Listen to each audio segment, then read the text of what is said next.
only in language that pilots could understand. So there I was, following up on the remarks of Gene Cernan. Thanks, Captain Cernan.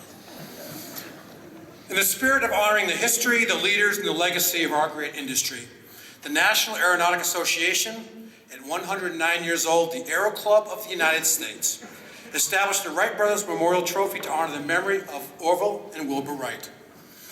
The Wright Trophy is one of the most historic, identifiable, and respected awards in aviation and aerospace in the world.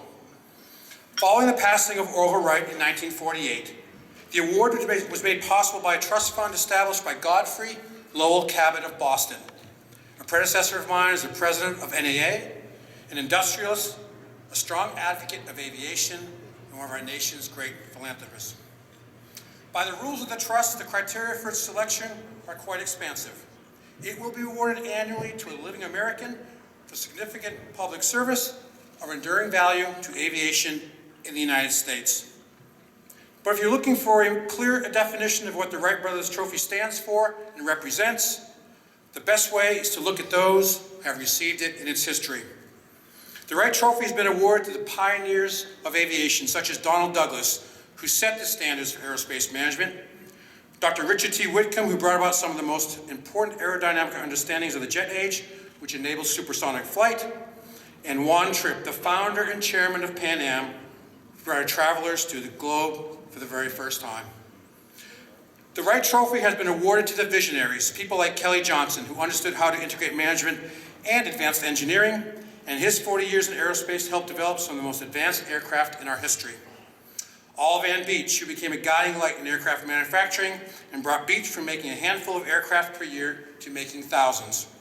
And Paul Poberezny, who in his life did the nearly impossible, personally saved sport and aviation from extinction with the creation of the Experimental Aircraft Association. It has gone to some of our nation's great public servants, such as Senator Barry Goldwater, a flyer, a fighter pilot, and a leader in all aviation causes.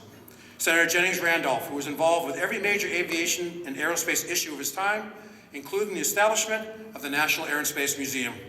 And of course, Norman Netter, Mayor, Chairman, and Secretary.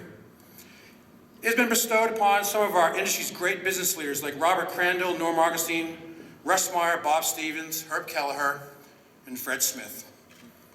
The Wright Trophy has gone to our heroes, General James Doolittle, a champion in racing, the Medal of Honor recipient for the Tokyo Raid, commander of the 12th, 15th, and 8th Air Forces, and a giant in aerospace science. And of course, Charles Lindbergh, aviator, adventurer, inventor, and explorer. The Wright Trophy has been awarded to the first American to orbit the Earth, John Glenn, the first person to step on the moon, Neil Armstrong, and the last person to walk on the moon, Captain Gene Cernan.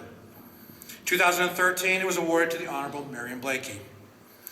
The life and the career of Bob Hoover certainly continues the history and the legacy of the Wright Brothers Memorial Trophy. Now, as Captain Cernan so eloquently explained in that video so clearly captured, I will not try to enhance those with my own words. It is almost inconceivable that one person's life and career can span so much history of an industry like Bob Hoover. A most beloved member of the greatest generation, he is a pilot without peer, and is a bridge from almost the origins of flight and space travel to the present.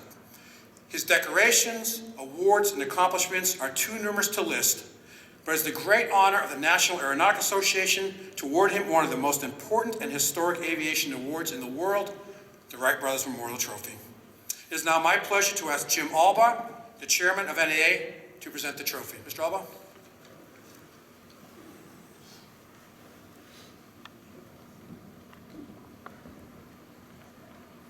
Good evening. I remember in 1975, I was a young engineer right out of college, and I went to work for North American Rockwell. And I'd been there a couple of months, and one of my coworkers said, you know, there's an air show this weekend, let's go. And he said, there's a guy flying named Bob Hoover. And I said, who's Bob Hoover? And he said, well, he's probably the greatest pilot to ever fly an airplane. And he's also the chief test pilot for North American Rockwell. So I went, and I was not disappointed. And I've never seen anybody fly an airplane before or since like Bob. How many of you out in this audience have seen Bob fly? You all know what I'm talking about.